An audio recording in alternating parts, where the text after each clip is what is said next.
आज के मुख्य समाचार। महाविकास आघाड़ी द्वारा विभिन्न मुद्दों पर विरोध में विशाल जुलूस 50 राजनीतिक के साथ किया जाएगा। भारत जोड़ो यात्रा के 100 दिन पूरे होने पर राहुल गांधी ने प्रेस कॉन्फ्रेंस में अनुभव अच्छा रहा। कुछ राज्यों में बीजेपी पार्टी सत्ता में लौटी तो कुछ राज्यों में उनके हाथ से सत्ता फिसल गई। आबिद रजा ने कांग्रेस पार्टी छोड़ी, फिर समाजवादी पार्टी में हुए शामिल, बदायूं में सपा होगी मजबूत। मुंबई, महाराष्ट्र के विपक्षी महाविकास अघाड़ी द्वारा विभिन्न मुद्दों के विरोध में शनिवार 17 दिसंबर को आयोजित विशाल जुलूस में 50 से अधिक राजनीतिक दलों, संघों, समूहों और गैर सरकारी संगठनों के शामिल होने की उम्मीद है। एनडीए सदस्य कांग्रेस, राष्ट्रवादी कांग्रेस पार्टी, शिवसेना, यूबीटी के अलावा कई ट्रेड यूनियन, श्रमिक संघ, शिक्षक, ऑटो रिक्शा संघ और सामाजिक समूह भाईखला से छत्रपति शिवाजी महाराज टर्मिनस तक मार्च में शामिल होंगे। शनिवार सुबह करीब 5 किलोमीटर की दूरी तय करेंगे। कई दिनों के संदेह के बाद मुंबई पुलिस ने शुक्रवार को मेगा मोर्चा के लिए अनुमति दे दी, जिससे मार्ग में कड़ी पुलिस सुरक्षा के बीच शनिवार को मार्च का मार्ग क्लियर हो गया। पुणे में 13 दिसंबर को बंदी के साथ 80 पार्टियों और समूहों के विशाल जुलूस के बाद शक्ति प्रदर्शन का यह दूसरा सबसे बड़ा प्रदर्शन है। जुलूस में शामिल होने वाले विभिन्न दलों के शीर्ष नेताओं में पूर्व मुख्यमंत्री उद्धव ठाकरे, पूर्व डिप्टी सीएम और वर्तमान विपक्ष के नेता अजित पवार और कांग्रेस के राज्य प्रमुख नाना पटोले शामिल हैं। एनसीपी के मुख्य प्रवक्ता महेश तापसे ने कहा कि अन्य प्रमुख नेताओं में जयंत पाटिल, नसीम खान, संजय राउत, दिलीप वलसे पाटिल, भाई जगताप, डॉक्टर रघुनाथ कुचिक के अलावा विभिन्न अन्य समूहों के प्रतिनिधि होंगे। विभिन्न दलों के नेताओं का अनुमान है कि शनिवार का मार्च 3-4 लाख से अधिक लोगों को आकर्षित कर सकता है, जिसमें गुरुवार शाम से राज्य भर से हजारों कार्यकर्ता शामिल हैं। जुलूस के लिए कांग्रेस समन्वयक आरिफ नसीम खान ने कहा, विरोध के मुख्य बिंदु महान हस्तियों का लगातार अपमान, उनकी हालिया टिप्पणी के लिए राज्यपाल को हटाने, गुजरात में उद्योगों की उड़ान, महाराष्ट्र कर्नाटक सीमा विवाद पर होगा। उन्होंने कहा कि मार्च करने वाले जनता द्वारा झेली जा रही भारी महंगाई, बढ़ती बेरोजगारी के आंकड़े, युवाओं के लिए नौकरियों की कमी, सत्तारूढ़ गठबंधन के कुछ मंत्रियों द्वारा महिलाओं के खिलाफ अपमानजनक बयान और अन्य ज्वलंत मुद्दों का मुद्दा भी उठाएंगे। राज्य भर में आयोजित विरोध प्रदर्शनों की एक श्रृंखला के साथ जुलूस ने सत्तारूढ़ बालासाहेबंची शिवसेना बीजेपी को हतोत्साहित किया है, जिसने अब विपक्ष से यह सुनिश्चित करने की अपील की है कि प्रदर्शन शांतिपूर्ण ढंग से किया जाए। राष्ट्रीय प्रवक्ता प्रशांत किशोर ने कहा, शिवसेना यूबीटी के नेताओं ने कहा, यह महाराष्ट्र के गौरव और सम्मान का सवाल है और राज्य के सभी लोग इस बात से परेशान हैं कि मौजूदा सरकार सभी मोर्चों पर राज्य के हितों की रक्षा के लिए काम कर रही है। नई दिल्ली, भारत जोड़ो यात्रा के 100 दिन पूरे होने पर राहुल गांधी ने प्रेस कॉन्फ्रेंस किया है। इस दौरान उन्होंने कहा कि 100 दिन यात्रा को हो गए हैं।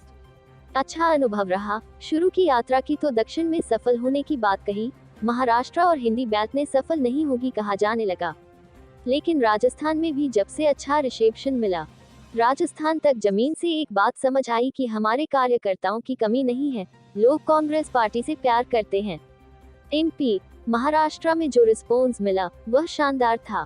जयपुर में प्रेस कॉन्फ्रेंस में कहा कि हमारी यात्रा राजनीति करने का दूसरा तरीका है, ये गांधी जी का तरीका है। राजस्थान में सबसे अच्छा रिस्पॉन्स है।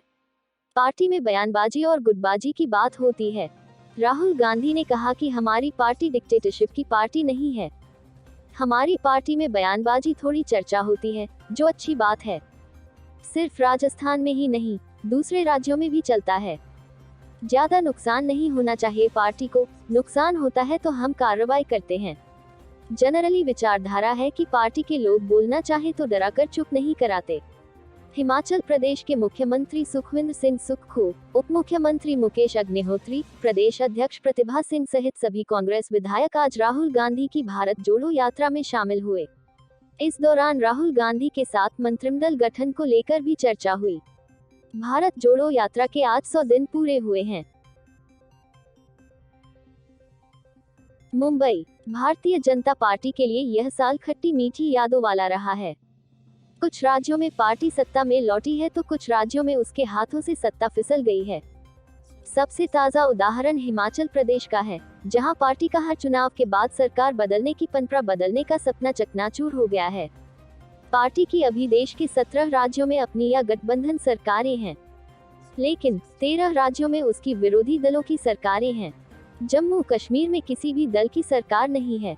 भारतीय जनता पार्टी को साल 2022 में सबसे पहला और बड़ा झटका बिहार में लगा है।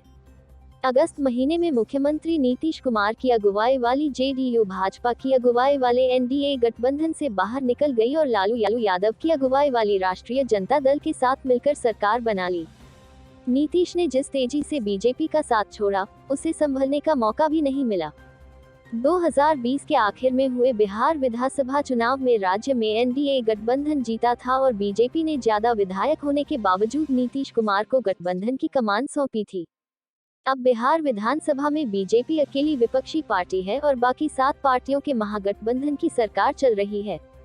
बिहार से पहले जून में बीजेपी को महाराष्ट्र में सत्ता का स्वाद चखने का मौका मिला था। वहां शिवसेना में हुई टूट का फायदा बीजेपी को मिला और एकनाथ शिंदे गुट की शिवसेना को समर्थन देकर पार्टी सरकार में शामिल हुई।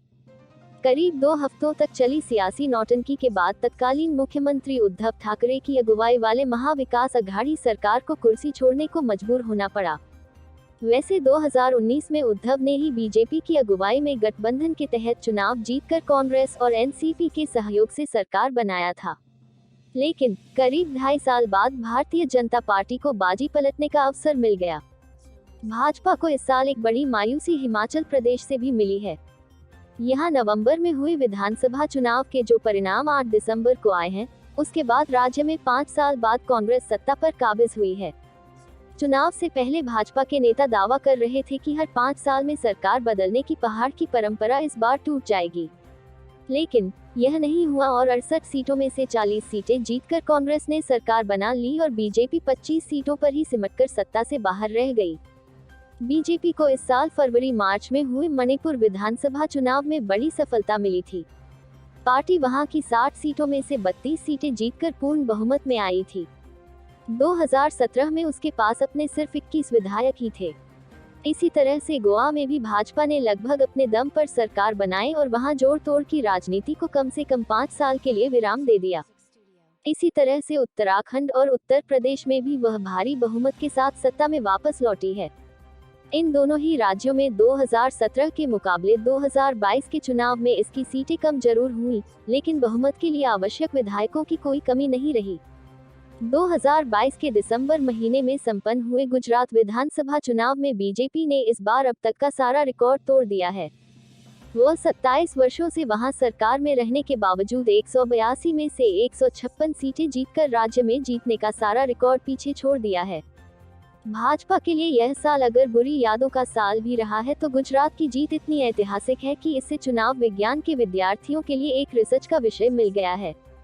इस समय देश के जिन राज्यों में बीजेपी की सरकारें नहीं हैं, उनमें आंध्र प्रदेश, बिहार, छत्तीसगढ़, दिल्ली, हिमाचल प्रदेश, झारखंड, केरल, उड़ीसा, पंजाब, राजस्थान, तमिलनाडु, तेलंगाना और पश्चिम बंगाल। इस तरह से देश के 13 राज्यों में गैर भाजपा शासित दलों की सरकारें हैं। कांग्रेस इस समय हिमाचल प्रदेश के अलावा राजस्थान और छत्तीसगढ़ में सरकार चला रही है। देश में इस समय जिन राज्यों में भारतीय जनता पार्टी या उसकी भागीदारी वाली गठबंधन सरकारें हैं, वे हैं अरुणाचल प्रदेश, असम, गोवा, गुजरात, हरियाणा, कर्नाटक, मध्य प्रदेश, महाराष्ट्र, मणिपुर, मेघालय, मिजोरम, नागालैंड, पुडुचेरी, सिक्किम, त्रिपुरा, उत्तर प्रदेश और उत्तराखंड। जबकि जम्मू और कश्मीर में अभी विधानसभा के चुनाव नहीं हुए हैं। वह एक केंद्र शासित प्रदेश है, जिसकी कमान उपराज्यपाल के हाथों में है। उत्तर प्रदेश पूर्व मंत्री आबिद रजा की समाजवादी पार्टी में घर वापसी हुई है। राजधानी लखनऊ स्थित सपा कार्यालय में सपा अध्यक्ष अखिलेश यादव की मौजूदगी में आबिद रजा ने समाजवादी पार्टी में घर वापसी की। इस मौके पर पूर्व केंद्रीय मंत्री सलीम शेरवानी और प्रदेश अध्यक्ष नरेश उत्तम भी मौजूद रहे। आबिद रजा लोकसभा चुनाव 2019 से पहले सपा छोड़कर कांग्रेस पार्टी में शामिल हो गए थे। हालांकि कांग्रेस में शामिल होने के बाद जब उन्हें विधानसभा चुनाव में टिकट नहीं मिला तो उन्होंने पार्टी से नाराज होकर बसपा प्रत्याशियों का प्रचार किया था। कांग्रेस से नाराजगी के बाद से आबिद रजा अखिलेश यादव के लगातार संपर्क में थे। माना जा रहा है कि नगर निकाय चुनाव से पहले आबिद रजा की सपा में वापसी से बदायूं के शहरी इलाकों में सपा की पकड़ मजबूत होगी। गौरतलब है कि आबिद रजा 2012 में शहर सीट से सपा के टिकट पर चुनाव जीतकर विधायक बने थे। 2016 में आबिद रजा का पूर्व सांसद धर्मेंद्र यादव से विवाद हो गया था। अंडरग्राउंड बिजली केबल को लेकर आबिद रजा ने धर्मेंद्र यादव के खिलाफ मोर्चा खोल दिया था। Bureau report, Mumbai.